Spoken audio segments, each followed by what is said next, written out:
Hello friends, welcome to our YouTube channel computer study centre. मैं हूं सुनील कुमार और स्वागत करता हूं अपने इस चैनल पे।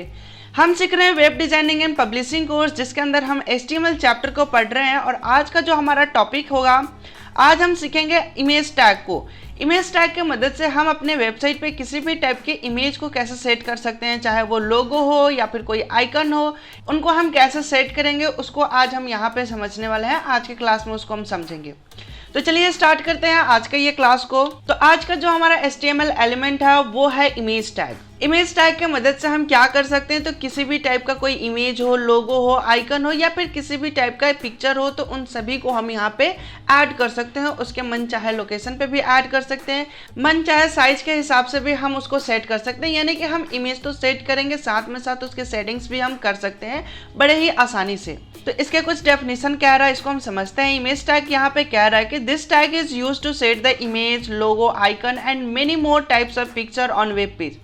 हम अपने वेब पेज पे किसी भी टाइप के इमेज या पिक्चर को सेट कर सकते हैं with the help of IMG tag. ये एक टैग है, यहाँ पे आप सिंटेक्स देख सकते हैं, IMG लिखा हुआ है। और यहाँ पे आप नोटिस करेंगे कि इसका कोई अलग से क्लोजिंग टैग नहीं है, ये ओपनिंग टैग के अंदर ही यहाँ पे स्लैश यूज करके इसको क्लोज कर दिया गया है। दैट मीन्स कि ये जो टैग है, ऐसे टैग को हम एम्प्टी टैग बोलते हैं, जिसका कोई अलग से क्लोजिंग टैग नहीं होता।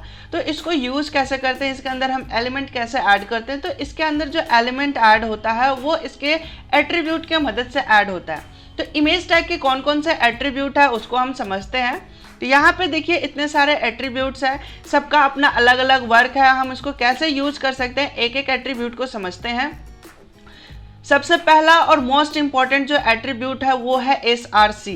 SRC का मतलब होता है सोर्स, यानी कि जो हम इमेज ऐड करने वाले हैं उसका सोर्स क्या है। सोर्स का मतलब होगा कि फाइल का लोकेशन क्या है, जिस इमेज फाइल को हम अपने वेब पेज पे ऐड करने वाले हैं उस इमेज फाइल का लोकेशन क्या है, उसके प्रॉपर लोकेशन देंगे।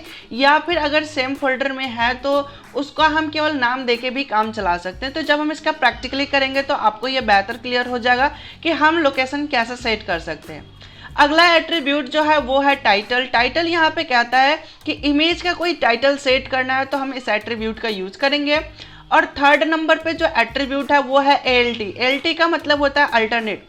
कभी किसी कारणवश इमेज जो है हमारा प्रॉपर तरीके से लोड नहीं ले पाता है वेब पेज पे, तो उस सिचुएशन में उसका एक अल्टरनेट नेम हमें वेब पेज पे दिखाई देता है। जैसे कभी कभी आप नोटिस किए होंगे कि कोई वेबसाइट आप ऑन कर रहे हैं और नेट स्लो होने के कारण प्रॉपर तरीके से वो लोड नहीं ले पा रहा है, तो उस इमेज के जगह पे एक छोटा सा इमेज का आइकन होता है और वहाँ पे उस इमेज का नाम लिख रहा होता है, लेकिन वहाँ पे प्रॉपर तरीके से इमेज नहीं होता है। इमेज को थोड़ा सा एरर टाइप का वहाँ पे शो करता है, उसका कुछ अलग ही रिप्रेजेंटेशन होता है। तो खैर हम इसको देखेंगे प्रैक्टिकली तो बेहतर समझ में आ जाएगा। आपको बस यूं समझ लीजिए कि इमेज अगर किसी कारणवश नहीं शो करता है तो उसके जगह पे कोई नाम हम दिखाना चाहते हैं, कोई टेक्स्ट मैसेज देना चाहते हैं, तो वो हम अल्टरनेट के माध्यम से सेट कर सकते हैं। उसके बाद जो दो एट्रीब्यूट्स बच रहे हैं, हाइट एंड विड्थ, जिसके मदद से हम इमेज के हाइट एंड विड्थ को मैनेज कर सकते हैं, सेट कर सकते हैं। तो यहाँ पे हमने कुछ एट्रीब्यूट्स देखा इमेज टैग का, जो कि मोस्ट इंपॉर्टेंट एट्रीब्यूट्स हैं, जिनके मदद से हम इमेज तो ऐड कर सकते हैं, लेकिन ऐड करने के साथ साथ हम इसके कुछ कंट्रोलिंग भी कर सकते हैं, कुछ सेटिंग्स भी कर सकते हैं। तो प्रैक्टिकल करने के लिए हम अपने सबलाइम टेक्स्ट एडिटर पे आते हैं। तो मेरा सबलाइम टेक्स्ट एडिटर ओपन हो चुका है। अब मैं यहाँ पे कोडिंग करने वाला हूँ। सबसे पहले मैं इस फाइल को करूँगा सेव करने के लिए मैंने एक लोकेशन चूज कर रखा है। वेब डिजाइन नाम का एक फोल्डर मैंने क्रिएट कर रखा है, जिसमें हमने प्रीवियस क्लास में जिस फाइल पे काम कर रहे थे तो वो हमारा index.html है। और यहाँ पे आपको एक computer.png करके एक इमेज दिखाई दे रहा होगा। मैं उसी लोकेशन पे, सेम लोकेशन पे एक इमेज फाइल भी रखा हूँ, ताकि मैं इस इमेज को अपने वेब पेज पे ऐड कर सकूँ। ओके, फिर मैं यहाँ पे फाइल नेम सेव करता हूँ। फाइल नेम मैंने कुछ दे देते हैं। सपोज मैंने यहाँ पे इमेज दे दिया img.html। आपको फाइल नेम कुछ भी रखे, लेकिन लास्ट में आपको .html जरूर रखना है। तो फिर मैंने यहाँ पे फाइल नेम दिया और यहाँ से मैंने सेव किया, तो ये मेरा फाइल बन के सेव हो चुका है। अब मैं यहाँ HTML का सिंटेक्स लिखता हूँ, बेसिक सिंटेक्स भी आ चुका है। मैं यहाँ पे टाइटल सेट करता हूँ। मैंने टाइटल दे दिया एग्जाम्पल ऑफ इमेज टैग, मैंने यहाँ पे सेट कर दिया। ओके, अब हम यहाँ पे इमेज टैग को ऐड करेंगे, जिसके लिए हम टैग यूज करेंगे IMG। यहाँ पे हमें सजेशन मिल चुका है, यहाँ पे मैंने IMG SRC कर दिया, ठीक है। यहाँ पे अब आप नोटिस करेंगे IMG SRC लिखा हुआ है। अब SRC में क्या होता है, तो SRC जैसे कि मैंने अभी आपको डिस्कस किया था कि SRC का मतलब होता है source that means file location. उस इमेज का लोकेशन, जिस इमेज को हम यहाँ पे सेट करने वाले हैं, तो उसका लोकेशन क्या है, तो अब हमें उस लोकेशन देना होगा। मैं यहाँ वेब डिजाइन फोल्डर में आता हूँ। यहाँ पे आपको देखने को मिलेगा कि एक हमारे पास रखा हुआ है computer.png करके, और अभी अभी जो हमने एक फाइल बनाया है img.html, और ये हमारा पहले से बना हुआ है index.html, लेकिन हम यहाँ पे जो यूज कर रहे हैं computer.png को यूज करेंगे। तो अभी मैं इस इमेज फाइल को सिलेक्ट करता हूँ, और सिलेक्ट करने के बाद मैंने रीनेम ऑप्शन पे किया, तो यहाँ पे इसके नेम वाला बॉक्स ओपन हो चुका है। अब मैंने सारे नेम को सिलेक्ट कर लिया विथ एक्सटेंशन। आप ध्यान रखिएगा एक्सटेंशन के साथ आपका सिलेक्ट होना चाहिए, और मैंने इस नाम को कॉपी कर लिया। ओके, कॉपी करने से ये होता है कि आप जब टाइप करोगे तो नाम का स्पेलिंग लिखने में गलत नहीं होगा। अगर स्पेलिंग गलत होगा तो फिर ये इमेज जो है वो प्रॉपर तरीके से लोड नहीं हो पाएगा। तो अब आते हैं अपने फिर से टेक्स्ट एडिटर पे। अब मैं यहाँ पे उस नाम को पेस्ट कर दूंगा जो फाइल का नाम था computer.png। आप यहाँ टाइप भी कर सकते हैं, लेकिन कॉपी पेस्ट करने से ये होता है कि स्पेलिंग मिस्टेक नहीं होता है, कोई एरर आने की चांसेस जो होता है वो बहुत ही कम होता है। ओके, तो यहाँ पे हमने इमेज तो सेट कर दिया। अब इस इमेज टैग को हमें करना होगा क्लोज करने के लिए हम साथ के साथ ही क्या करते हैं, क्लोजिंग टैग यूज करेंगे। अलग से हमें क्लोज करने की जरूरत नहीं है, हम बस ओपनिंग टैग के अंदर ही हमने लास्ट में स्लैश लगा देना है, तो ये टैग हो जाता है क्लोज। तो क्लोज करने के बाद ये अब इमेज जो है ये प्रॉपर दिखने लगेगा। अभी मैं इस फाइल को करता हूँ सेव, और हम चलते हैं ब्राउजर के ऊपर, और यहाँ पे आप नोटिस करिए पूरे फुल स्क्रीन में आ रहा है। अब हम इस इमेज के साइज को करना चाहते हैं एडजस्ट, तो मैंने इधर रख लिया, और यहाँ पे मैं साथ के साथ करते रहूँगा, आपको दिखते रहेगा। मैंने यहाँ स्पेस दिया और एक एट्रीब्यूट यूज कर रहे हैं विड्थ हम यहाँ पे दे देते हैं ब्राउजर साइज का 20%।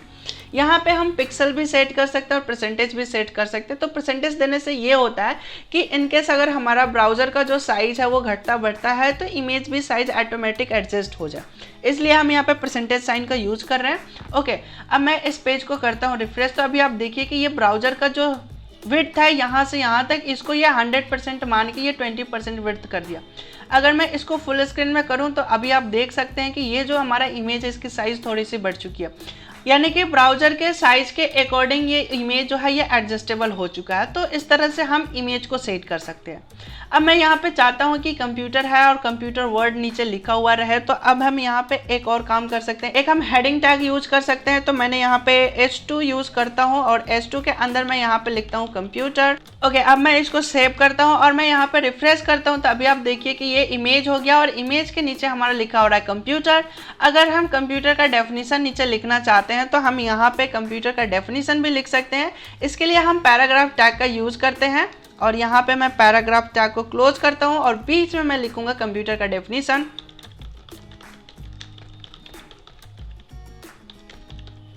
ये हो गया हमारा कंप्यूटर का डेफिनेशन। अब मैं इस फाइल को सेव करता हूँ और एक बार यहाँ पे मैं रिफ्रेश करता हूँ, तो अभी आप देख सकते हैं कि कंप्यूटर इमेज भी आ चुका है, यहाँ पे कंप्यूटर वर्ड भी लिखा हुआ है और यहाँ पे कंप्यूटर का डेफिनेशन भी आ चुका है। तो आई होप कि आपको ये अब क्लियर हो चुका होगा कि अगर हमें अपने वेबसाइट पे कोई इमेज ऐड करना, कोई हेडिंग ऐड करना, पैराग्राफ ऐड करना, तो हम कितने ईजी तरीके से ऐड कर सकते हैं। अब इसके कुछ एट्रीब्यूट्स हैं, उनको भी हम यूज़ करते हैं। जैसे कि इमेज टैग के हमने 2 एट्रीब्यूट्स अभी तक यूज़ किए हैं, SRC एंड विड्थ। एक और है ALT, जिसको हमने बताया था कि ALT में हम यहाँ पे लिखते हैं डेस्कटॉप कंप्यूटर। ओके, हमने यहाँ पे डेस्कटॉप कंप्यूटर लिख दिया। अब मैं इसको एक बार सेव करता हूँ और मैं यहाँ पे रिफ्रेश करता हूँ। देखिए यहाँ पे कोई आउटपुट में अंतर नहीं आएगा। ये अंतर कब आएगा? जब हमारा इमेज प्रॉपर तरीके से लोड नहीं होगा। अब मैं क्या करता हूँ कि जो हमारा SRC computer.png है, इसके जगह पे इसके नाम में हम कर देते हैं स्पेलिंग मिस्टेक, यानी कि computer1 हमने कर दिया, जबकि इमेज फाइल का जो नाम है वो है computer.png, लेकिन हमने यहाँ पे इमेज का फाइल का नाम कर दिया computer1.png। तो यहाँ पे स्पेलिंग मिसमैच कर रहा है। तो अभी हम इस पेज को रिफ्रेश करते हैं, तो यहाँ पे अभी आप नोटिस करेंगे कि यहाँ पे एक कटा हुआ इमेज दिखाई दे रहा है। ये सिंबल ये इंडिकेट करता है कि हमारा इमेज जो है ये प्रॉपर लोड नहीं हुआ है। और यहाँ पे बता रहा है कि डेस्कटॉप कंप्यूटर, यानी कि यहाँ पे जो इमेज था वो डेस्कटॉप कंप्यूटर का इमेज था। आई होप कि ये आपको क्लियर हो चुका होगा। तो यहाँ पे हम ALT के मदद से सेट कर सकते हैं। ओके, अब मैं इसके स्पेलिंग को सही कर देता हूँ, फिर फाइल को सेव करता हूँ और फिर यहाँ पे अपने ब्राउजर को रिफ्रेश करता हूँ। तो यहाँ पे इमेज हमारा प्रॉपर फिर से लोड हो गया। अब हम नेक्स्ट एट्रीब्यूट को यूज करते हैं। नेक्स्ट हमारा जो था टाइटल। टाइटल में हम केवल कंप्यूटर यहाँ पे लिख देते हैं। ओके, अब मैं इस फाइल को सेव किया। सेव करने के बाद मैंने इसको रिफ्रेश किया। देखिए अभी भी आपको आउटपुट में कोई डिफरेंस नहीं दिखाई देगा, लेकिन ये टाइटल कहाँ गया। अभी मैं इसको फुल स्क्रीन में करता हूँ। अभी आप यहाँ पे नोटिस करें कि जैसे ये मेरा माउस पॉइंटर इमेज के ऊपर जाएगा तो यहाँ पे एक छोटे से बॉक्स में एक मैसेज आ रहा है, एक टाइटल आ रहा है जहाँ पे लिखा हुआ है कंप्यूटर।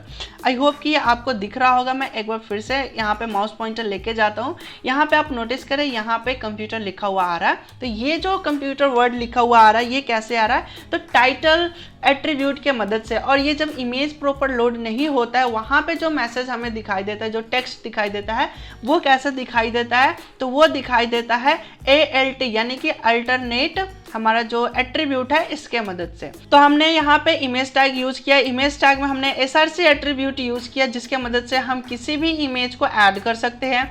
विड्थ एट्रीब्यूट के मदद से हम इमेज के साइज को एडजस्ट कर सकते हैं। अल्टरनेट एट्रीब्यूट के मदद से हम एक अल्टरनेट नेम दे सकते हैं जब ये इमेज लोड नहीं ले, जब हमारा इमेज ब्राउजर को सपोर्ट ना करे तो उस टाइम पे ये मैसेज हमें डिस्प्ले होगा।